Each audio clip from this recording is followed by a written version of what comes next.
The first topic today is about linearly dependence between functions. Dependence between functions.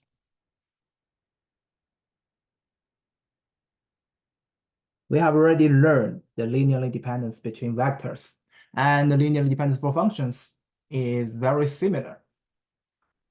If we are given, if we have a set of functions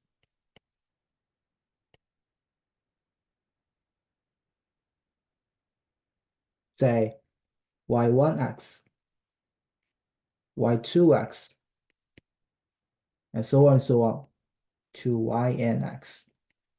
And they are all functions defined on the interval. I. They have the same domain. If for the given set of functions y1 to yn, and some constants,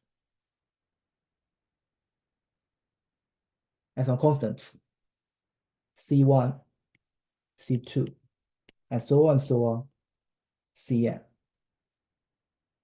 Now we consider the linear combination of the functions in the form like, okay, change another color.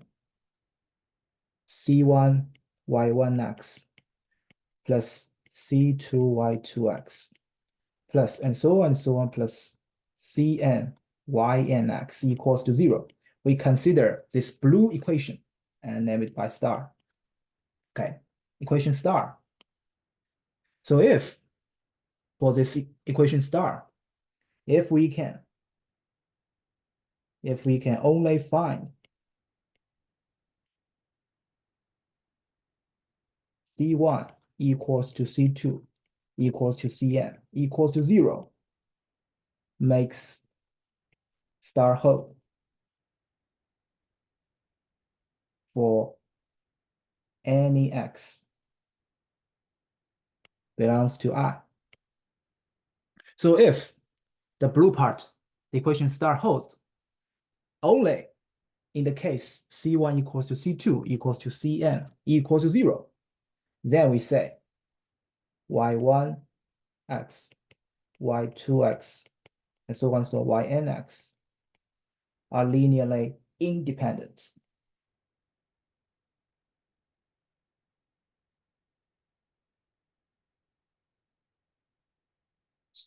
If we can find at least one set c1, c2, cn, not all zeros, then we say this is called linearly dependent.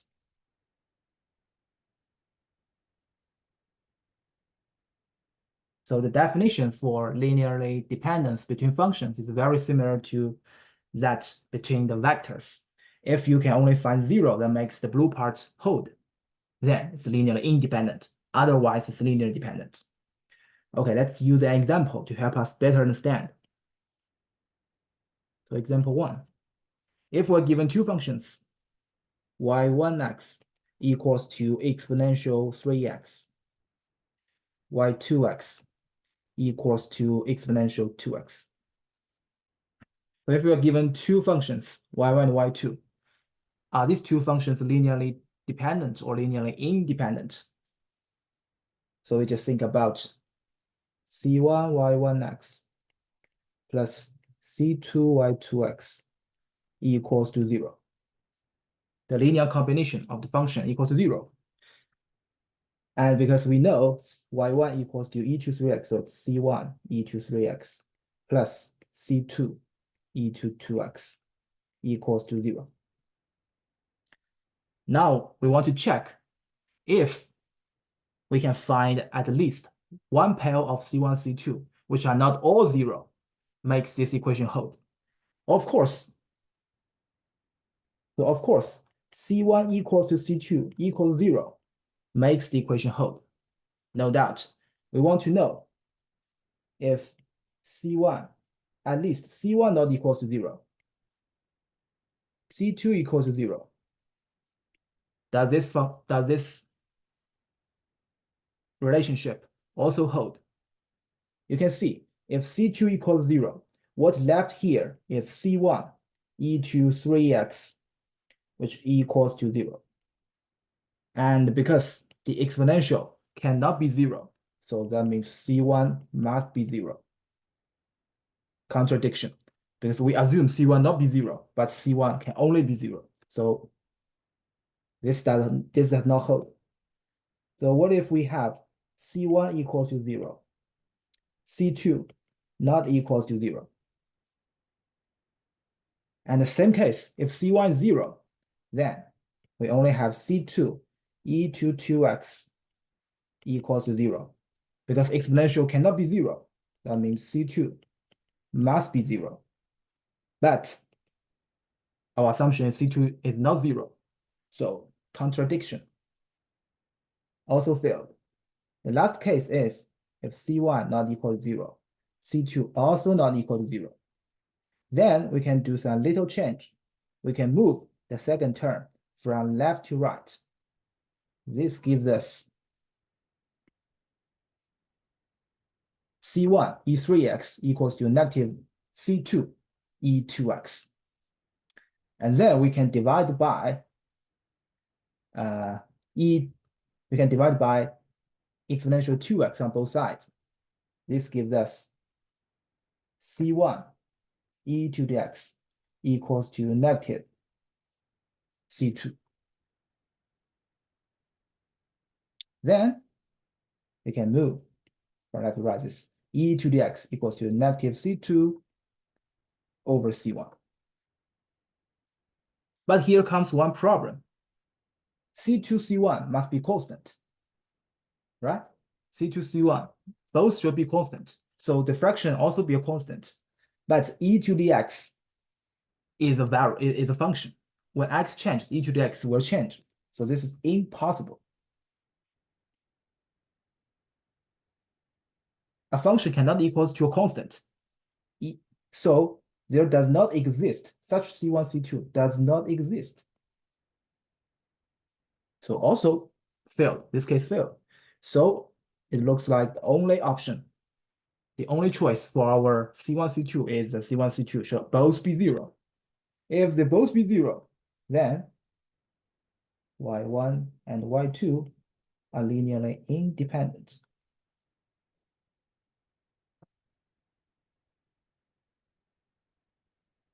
This is how to check linearly dependence by definition. And I also give out another example on the notes. You can check it online. But you see, this is too complicated. Even we have two very simple functions, y1 exponential 3x, exponential 2x, it still takes us a lot of steps. You see, we write a lot of things to check if they're linearly independent or not. So what about if we are given three functions? Should we just compare them each other, make 6 times?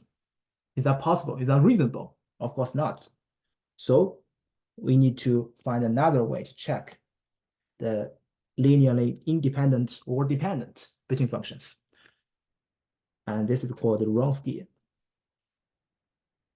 We need to use another way called Wronskian to check if the given functions are linearly independent or not. So suppose we're given functions y1, y2x, and so on and so on to yn. The Wronskian is given. The Wronskian is defined in a way like. So it must be a function of these functions.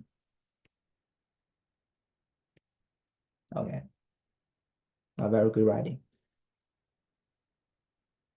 Should be y1, y2 to yn. It equals to the determinant of a large matrix. The first row of the matrix are just the functions themselves. So it's y1, y2 to yn. And the second row must be their first order derivative. So on and so on.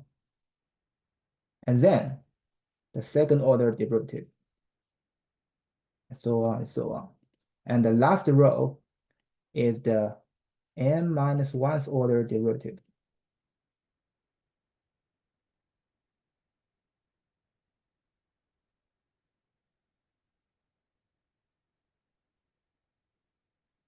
Wronski. And this is the definition for the Wronski. And how to use Wronski to determine the linearly independent or dependent. We have the criteria. So if the Wronski does not equals to 0, then the functions y1, y2, and yn are linearly independent.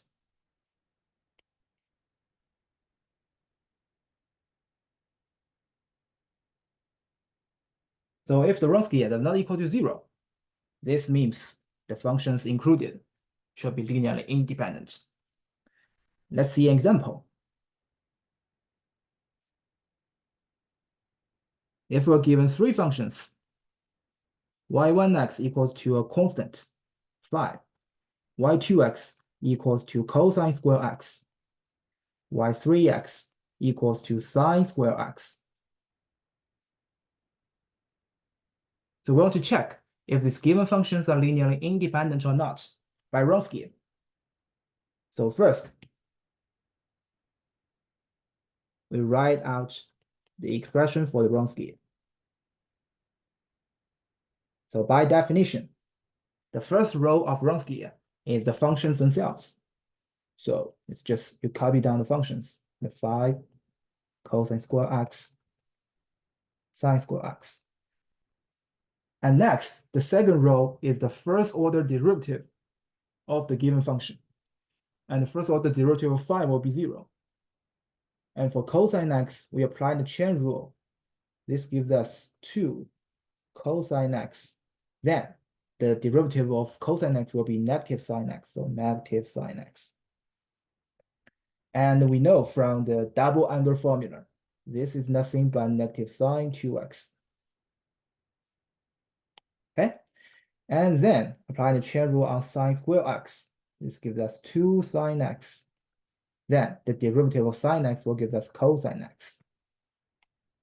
And by the double angle formula, this is actually sine 2x. And then the third row will be the second order derivative. And second order derivative is just the first order derivative of first order derivative. So we just take derivative on the second row. Derivative of 0 gives us 0. Derivative on negative sine 2x gives us negative 2 cosine 2x. And the derivative on sine 2x gives us 2 cosine 2x. And then we want to find the determinant of this matrix. You just take the first column as the pivot column. Then the determinant is just given by 5 times, okay, the minor matrix, negative sine 2x, negative 2 cosine 2x, 2 cosine 2x. And of course, if you apply the cross product, this will definitely give you 0. That means the Wronski equals to 0. If Wronski equals to 0, that means the functions y1, y2, and y3 should be linearly dependent.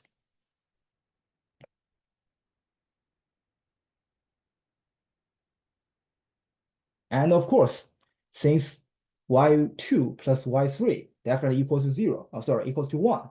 So we can always find y1x minus 5 y2x minus 5 y3x equals to 0. That means our C1 equals to 1, C2 equals to negative 5, C3 equals to negative 5. We find a set of C1, C2, C3, which are not all 0, makes the linear combination equals to 0. So this is the first part